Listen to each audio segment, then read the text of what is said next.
together step by step. Factoring trinomials. What is this? This is one of the topic in grade 8.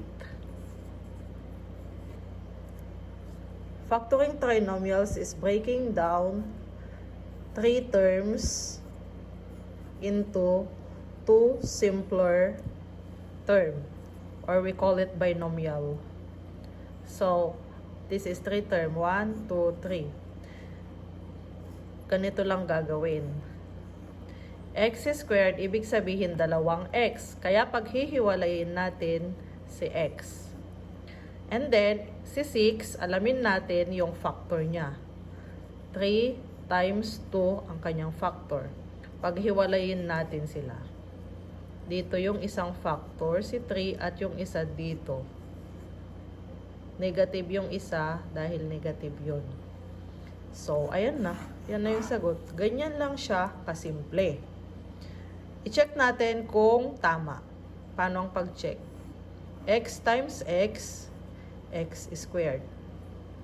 X times 2, automatic may 1 dyan. 1 times 2, negative kasi negative yun. 2x. 3, automatic may 1 dyan. Times 1, x, positive 3x. 3 times negative 2, negative 6. Pagsamahin natin itong dalawa kasi parehas silang term. Like terms sila. Copy. Negative 2 plus 3. Positive 1 pero hindi na ilalagay yung 1 dyan.